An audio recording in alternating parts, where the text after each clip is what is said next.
Hello मेरे प्यारे बच्चों, कैसे हैं आप सब। उम्मीद करता हूं आप सब अच्छे होंगे। आप सबका स्वागत है आपके चहेते channel chemistry by PC sir पर। और नाम तो सुना ही होगा, पीसी सर। तो आज आपको कंप्लीट कॉन्सेप्ट क्लियर करने वाले हैं हाइब्रिडाइजेशन का। बहुत ही बेहद इंपॉर्टेंट कॉन्सेप्ट है हाइब्रिडाइजेशन, जो इनऑर्गेनिक केमिस्ट्री में भी और ऑर्गेनिक केमिस्ट्री में भी हर जगह आपको परेशान करता है, आपका खून पीता है। लेकिन आज के बाद आप हाइब्रिडाइजेशन का खून पी जाएंगे, कुछ भी बचने वाला नहीं है हाइब्रिडाइजेशन में। There is no any concept beyond this lecture. अगर आपने वीडियो को पूरा वॉच कर लिया, पूरा देख लिया, तो कंप्लीट इसके बाहर हाइब्रिडाइजेशन कुछ होता ही नहीं। एक एक चीजें आपको क्लियर करेंगे और आपको ट्रिक भी सिखाएंगे कि चुटकियों में कैसे निकालते हैं हाइब्रिडाइजेशन, और आपको ट्रिक सिखाएं कि हाइब्रिडाइजेशन कैसे निकाला जाता है। इससे पहले आपको ये जान लेना जरूरी है कि हाइब्रिडाइजेशन की जरूरत कहाँ पर पड़ गई, आखिर कहाँ पर हाइब्रिडाइजेशन की आवश्यकता पड़ गई कि इसके बिना काम नहीं चल पा रहा था, और इस कॉन्सेप्ट को इंट्रोड्यूस करना पड़ा केमिस्ट्री के अंदर, जो इतना इम्पोर्टेंट है हाइब्रिडाइजेशन। तो आइए स्टार्ट करते हैं, थोड़ा सा फ्लैशबैक में चलते हैं।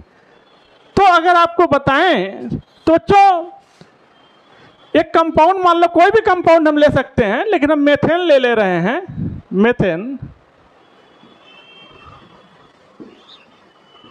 और फार्मूला तो आपको पता ही है CH4। इस मेथेन में अगर आप कार्बन को देखिए तो कार्बन के एटॉमिक नंबर कितना होता है, 6। अभी आपको ट्रिक सिखाएंगे, विद इन सेकेंड में ही किसी क्वेश्चन का आंसर आ जाएगा। लेकिन थोड़ा सा आपको ये सिखा देना चाहते हैं कि आखिर हाइब्रिडाइजेशन की आवश्यकता पड़ कहाँ पे रही है। इसके बाद आपको ट्रिक सिखाएंगे। एटॉमिक नंबर 6 होता है, इसका इलेक्ट्रॉनिक कॉन्फ़िगरेशन करिए तो 1s², 2s², 2p2, 4 2 6। तो देखिएगा यहाँ पर यस में 2 इलेक्ट्रॉन हैं, एक क्लॉकवाइज एक एंटी क्लॉकवाइज, और पी में 3 ऑर्बिटल्स होते हैं और पी में 2 इलेक्ट्रॉन हैं। अब अगर आप थोड़ा सा बैक चलिए तो आपको आवश्यकता पड़ेगा इन VBT, वैलेंस बॉन्ड थ्योरी। आपको पिछले लेक्चर में पढ़ाया था, अगर वो वीडियो आप न देखे हों तो YouTube में सर्च करिए valence bond theory chemistry by PC sir, video आपके सामने आ जाएगा, उसे कंप्लीट देखिए।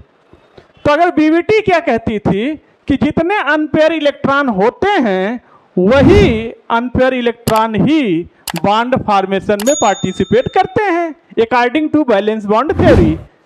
तो यहाँ पर कार्बन के पास 2 अनपेयर इलेक्ट्रॉन हैं, अगर इसका हम एक्साइटेशन करवा दें तो अनपेयर इलेक्ट्रॉन बढ़ सकते हैं। तो हमने इसका एक्साइटेशन करवा दिया, तो अब कुछ इस तरह से आपको देखने को पिक्चर मिलेगा। याद रखिएगा, ये तो टेलर है, पिक्चर तो अभी पूरी बाकी है। यहां से यहां पर बचा 1 इलेक्ट्रॉन, यहाँ पर 1 इलेक्ट्रॉन, यहाँ पर 1 इलेक्ट्रॉन और यहाँ पर 1 इलेक्ट्रॉन। यानी अब कार्बन के पास 4 अनपेयर इलेक्ट्रॉन हो गए। तो कार्बन की कोवैलेंसी कितनी हो गई, कार्बन की कोवैलेंसी 4 हो गई। अब कार्बन 4 बॉन्ड बनाएगा क्योंकि अनपेयर्ड इलेक्ट्रॉन है। तो अब जरा देखिएगा, अब हाइड्रोजन को देखिए, तो हाइड्रोजन के पास, ये तो दुनिया का सबसे गरीब इंसान है, इसके पास एक ही इलेक्ट्रॉन होता है, 1 एटॉमिक नंबर है। तो ये क्या हो गया, 1s1। और हाइड्रोजन है कितने, 4। तो जा देखिएगा, यहां से हम बना रहे हैं 4 ऑर्बिटल हाइड्रोजन के लिए।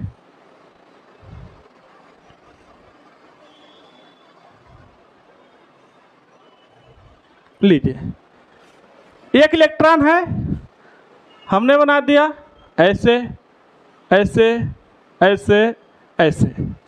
ये चारों ऑर्बिटल कार्बन के हैं, ये चारों ऑर्बिटल कार्बन के हैं, और ये चारों ऑर्बिटल हाइड्रोजन के हैं। सर आपने उल्टा क्यों बनाया? क्योंकि बैलेंस बॉन्ड थ्योरी कहती है जब ओवरलैपिंग होता है अनपेयर इलेक्ट्रॉनों का तो वो एंटी पैरेलल होते हैं। एक क्लॉकवाइज होता है, एक एंटी क्लॉकवाइज होता है। ये क्लॉकवाइज है तो ये एंटी क्लॉकवाइज है। अब आप देखिएगा यहां से इसके साथ मिक्सिंग, इसके साथ बॉन्ड बनाएगा। लीजिए एक अनपेयर्ड इलेक्ट्रॉन, यानी ये है 1s और ये है 1s, ये है 2p, ये है 1s 2p 2p 1s 1s। ये अनपेयर्ड इसके साथ बॉन्ड बनाएगा, देखिएगा ये इसके साथ बॉन्ड बनाएगा और ये इसके साथ बॉन्ड बनाएगा। तो जरा देखिएगा, जो आप कहते हैं कि इसका जो कार्बन है ये 4 बॉन्ड बना रहा है मेथेन में, एक हाइड्रोजन एक हाइड्रोजन और एक हाइड्रोजन और एक हाइड्रोजन, ये स्ट्रक्चर आपको देखने को मिल रहा है मेथेन का। तो अब क्या बात समझिएगा, बैलेंस बॉन्ड थ्योरी ये कहती है according to valence bond theory कि ये चारों बॉन्ड बराबर हैं, इन चारों बॉन्ड की बॉन्ड लेंथ इक्वल है। तो क्या ये बात सही है? आइए देखते हैं, बताइएगा। यहां पर बॉन्ड बन रहा है s और s के बीच में, किसके किसके बीच में? s और s ऑर्बिटल के बीच में। ये ऑर्बिटल अलग हैं। यहां पर बॉन्ड बन रहा है s और p के बीच में, sp के बीच में। ये बॉन्ड भी बन रहा है sp के बीच में और ये बॉन्ड भी बन रहा है sp के बीच में। तो जरा बताइएगा, ये sp sp sp इन तीनों का बॉन्ड लेंथ तो सेम होगा क्योंकि इनकी एनर्जी अलग सेम है, इन तीनों की एनर्जी सेम है, लेकिन इसकी एनर्जी अलग है। किसके अकॉर्डिंग? बैलेंस बॉन्ड थ्योरी के अकॉर्डिंग या नहीं? देखिएगा, तो ये एस एस के बीच में बॉन्ड है तो एस एस की ऑर्बिटल की एनर्जी अलग है और एस पी ऑर्बिटल की एनर्जी अलग है। तो यानी हम ये कह सकते हैं कि ये 3 बॉन्ड तो सेम होंगे लेकिन ये चौथा बॉन्ड डिफरेंट होगा। लेकिन आप यहाँ पे कह रहे हैं कि चारों बॉन्ड की बॉन्ड लेंथ सेम है।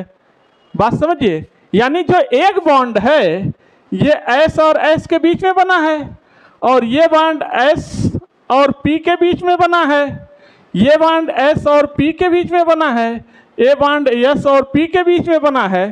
तो जब ये बॉन्ड एस एस के बीच में बना है तो इसकी बॉन्ड एनर्जी डिफरेंट हो जाएगी जबकि ये तीनों की बॉन्ड एनर्जी सेम होगी। बोलिएगा, तो बैलेंस बॉन्ड थ्योरी यहीं पर आके फेल हो जाती है। बैलेंस बॉन्ड थ्योरी कहती है कि चारों की बॉन्ड सेम है। तो क्या ये सेम सही बात है या गलत बात है? क्योंकि आप देखिए यहां पर ऑर्बिटल्स डिफरेंट हैं और ये 3 ऑर्बिटल सेम हैं। तो यहीं पर इस्तेमाल होता है हाइब्रिडाइजेशन। क्या इस्तेमाल होता है? हाइब्रिडाइजेशन। और हाइब्रिडाइजेशन का कॉन्सेप्ट क्या है? हाइब्रिडाइजेशन की जरूरत क्यों पड़ी? हाइब्रिडाइजेशन की जरूरत इसलिए पड़ी कि इन चारों की bond length, bond energy, bond strength सब कुछ सेम हो जाए।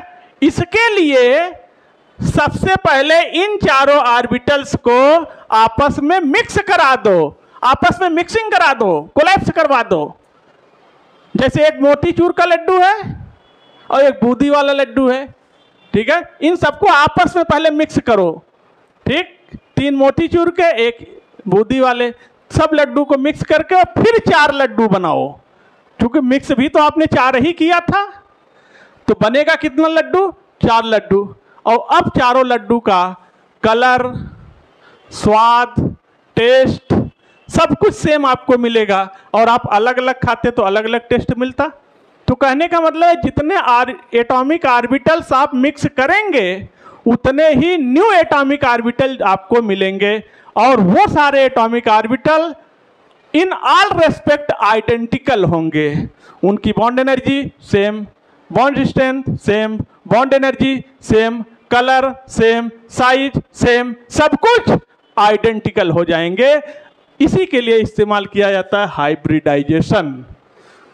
जब हाइब्रिडाइजेशन लग जाएगा तो फिर ये चारों की बॉन्ड लेंथ क्या हो जाएगी? सेम हो जाएगी। पहले हम ऑर्बिटल्स को आपस में मिक्स करेंगे और मिक्स करके 4 नए ऑर्बिटल्स लाएंगे, तब हाइब्रिडाइजेशन निकाल के हम कहेंगे कि अब मीथेन की चारों bond energy bond length same है। लीजिए, अब जो आपको नई एटॉमिक ऑर्बिटल्स मिलेंगी वो बिल्कुल आइडेंटिकल होंगी। उनका एनर्जी, उनकी बॉन्ड स्ट्रेंथ, उनकी बॉन्ड लेंथ, उनका कलर, उनका साइज, उनका शेप, उनकी ज्योमेट्री सब कुछ बराबर रहेगा। आइडेंटिकल का मतलब ये होता है। अच्छा सर, आपने एक चीज़ यूज किया कि सेम एनर्जी और नियरली सेम एनर्जी का क्या मतलब है? बच्चों, सेम एनर्जी और नियरली सेम एनर्जी का मतलब आप समझना, जैसे ये S है, ये S है, तो S ऑर्बिटल की एनर्जी सेम है, लेकिन जब आप इनकी मिक्सिंग करेंगे तो S और P ऑर्बिटल की एनर्जी नियरली सेम है, 100% सेम नहीं है, लेकिन लगभग सेम है। चूंकि S के बाद क्या आता है? P आता है, D नहीं है। D हो जाता है S के बाद तो एनर्जी का डिफरेंस बहुत हो जाता है, इसीलिए कहा जाता है नियरली सेम। या तो सेम हो एनर्जी, या तो एनर्जी नियरली सेम हो।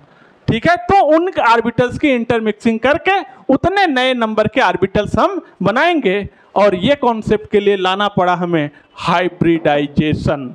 और ये तो अभी टेलर था, पिक्चर अब शुरू होगा। हाइब्रिडाइजेशन निकालते कैसे हैं उसके लिए ट्रिक। वीडियो को पूरा वॉच करिएगा, कुछ भी बचने नहीं पाएगा। पर मिल जाए, ये लीजिए, एक लोब बड़ा हो एक लोब छोटा हो तो इसे हाइब्रिडाइज ऑर्बिटल बोलते हैं, मतलब ये हाइब्रिडाइजेशन हो चुका है। तो small lobe,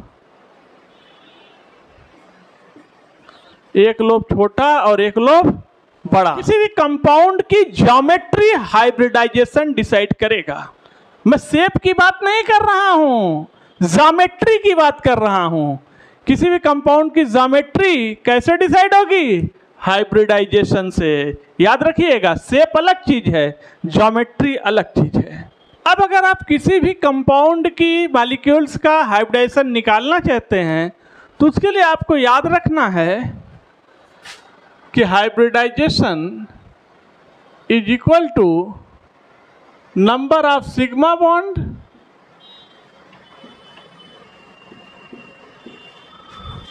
plus lone pair of electron. Lone pair of electron, sigma bond निकालिए, लोन पेयर निकालिए और दोनों को जोड़िए। अगर ये दोनों जोड़ने पर हो सकता है 2 आ रहा हो सकता है 3 आए, 4 आए, 5 आए, 6 आए, 7 आए, 8 भी आए, लेकिन 7 तक ही काम चल जाएगा। तो अगर 2 आ रहा है तो हाइब्रिडाइजेशन sp होगा, 3 आ रहा है तो sp2 होगा, 4 आ रहा है तो sp3 होगा, 5 आ रहा है तो sp3d होगा, 6 आ रहा है तो sp3d2 होगा और 7 आ रहा है तो sp3d3 होगा। हाइब्रिडाइजेशन देखिएगा, अगर हाइब्रिडाइजेशन ये आ रहा है तो इनकी ज्योमेट्री, इनका शेप होगा sp पे लीनियर, sp2 पे trigonal, tetrahedral, trigonal bipyramidal, octahedral, pentagonal bipyramidal, और ये होंगे इनके बॉन्ड एंगल्स और ये है इनकी ज्योमेट्री। और याद रखिएगा, विशेष तौर पर ये ज्योमेट्री तब है जब मॉलिक्यूल में लोन पेयर ऑफ इलेक्ट्रॉन नहीं है, यानी ये रेगुलर ज्योमेट्री है। जैसे ही मॉलिक्यूल में loan pair of electron inter करेगा, ये फिक्स ज्योमेट्री, ये रेगुलर ज्योमेट्री चेंज हो जाएगी। कैसे चेंज होगी आपको दिखाएंगे अभी। अब अगर मान लो किसी कंपाउंड का आपको हाइब्रिडाइजेशन निकालना है तो आपने देखा कि रेगुलर ज्योमेट्री जब लोन पेयर 0 होता था तब एक फिक्स रेगुलर ज्योमेट्री कंपाउंड की आती थी हाइब्रिडाइजेशन निकालने पर। लेकिन अगर लोन पेयर इंटर करता है तो कैसे निकलेगा? तो ज्योमेट्री क्या चेंज हो जाएगी? बिल्कुल चेंज हो जाएगी। देखिएगा, हमारे पास है, जब देखिएगा sp में कोई भी लोन पेयर नहीं आएगा, sp2 में एक लोन पेयर आ सकता है, sp3 में हो सकता है एक लोन पेयर आए, हो सकता है 2 लोन पेयर आ जाए, sp3d में हो सकता है एक लोन पेयर आए, 2 आए, 3 भी आ सकता है, sp3d2 में एक लोन पेयर आ सकता है या 2 लोन पेयर आ सकता है। अगर sp2 में एक लोन पेयर आएगा तो शेप बेंट होगा और बेंट को ही V शेप बोलते हैं। sp3 में एक लोन पेयर आएगा तो पिरामिडल और दो लोन पेयर आएगा तो बेंट शेप होगा। sp3d में एक लोन पेयर आएगा तो सीसा शेप होगा, दो लोन पेयर आएगा तो टी शेप होगा, तीन लोन पेयर आएगा तो लीनियर होगा बिल्कुल। और sp3d2 में एक लोन पेयर आएगा तो स्क्वायर पिरामिडल होगा, दो लोन पेयर आएगा तो स्क्वायर प्लेनर होगा। इसको याद करने की एक ट्रिक याद रखिएगा, प्यारी पड़ोसन, यानी पहला प्यारी स्क्वायर पिरामिडल और पड़ोसन स्क्वायर प्लेनर। प्यारी पड़ोसन सीटी लाई पर बजी बजाई, तो प्यारी पड़ोसन सीटी लाई पर बजी बजाई। तो आपको याद हो जाएगा कब कितना लोन पेयर किस हाइब्रिडाइजेशन में आने पर क्या उसका शेप या ज्योमेट्री होगा। अब अगर आपको हाइब्रिडाइजेशन निकालना है, सपोज करिए मेथेन है, CO2 है, CCl4 है, अमोनिया है, वाटर है। तो मेथेन में निकालना है तो सबसे पहले आप हाइब्रिडेशन निकालो, चुटकियों में फटाफट ट्रिक लगाओ, नंबर ऑफ सिग्मा बॉन्ड और loan pair of electron. Sigma bond निकालने की भी ट्रिक होती है, नंबर ऑफ एटम -1 करो, सिग्मा बॉन्ड आ जाएगा। अगर आप वो वीडियो न सर्च किए हो तो यूट्यूब में सर्च करिए chemistry bye PC sir, calculation of sigma bond and pi bond. तो सिग्मा बॉन्ड और पाई बॉन्ड निकालने क्या ट्रिक होती है उसका वीडियो चेक कर लीजिए, उसको पूरा देख लीजिए, कॉन्सेप्ट क्लियर हो जाएगा। और यहाँ पर पाई बॉन्ड की जरूरत नहीं है, सिग्मा की जरूरत है। तो number of atom sigma bond कितने होंगे, 4 सिग्मा 0 लोन पेयर, तो कितना हो गया 4। तो हाइब्रिडाइजेशन क्या हो गया sp3। ज्योमेट्री क्या हो गई tetrahedral, tetrahedral. Bond angle 109 degree 28 minute. बार बार पूरा नहीं लिखेंगे, आपको बता दिया है, वहाँ से आप देख लेंगे, याद कर लेंगे।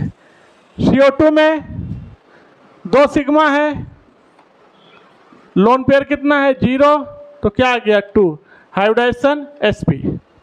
CCl4 में अब डायरेक्ट निकाल रहे हैं, हाइब्रिडाइजेशन क्या होगा sp3। अमोनिया का हाइब्रिडाइजेशन क्या होगा, यहाँ पर देखना, ध्यान देना, यहाँ पर सिग्मा बॉन्ड कितने हैं 3 सिग्मा है, एक लोन पेयर आ गया, तो कितना हो गया 4। तो हाइब्रिडाइजेशन क्या होगा sp3। लेकिन इसकी ज्योमेट्री क्या हो गई, अब टेट्राहेड्रल नहीं होगी, पिरामिडल हो गया, पिरामिडल। देखना sp3 पर टेट्राहेड्रल था और sp3 पर पिरामिडल हो गया, चेंज हो गई ज्योमेट्री। क्यों, यहाँ पर sp3 पर लोन पेयर 0 था, लेकिन यहाँ sp3 पे एक लोन पेयर आ गया। तो बस ट्रिक याद रखो, प्यारी पड़ोसन सीटी लाई पर बजी बजाई।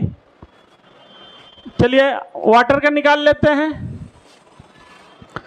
तो सिग्मा बॉन्ड कितने होंगे 2 सिग्मा, लोन पेयर कितना होगा 2 लोन पेयर आ गया, ध्यान रखना, तो कितना हो गया 4 का मतलब sp3। और अब बेंट, देखना sp3 पर टेट्राहेड्रल 0 लोन पेयर, sp3 पर पिरामिडल 1 लोन पेयर, sp3 पर बेंट 2 लोन पेयर।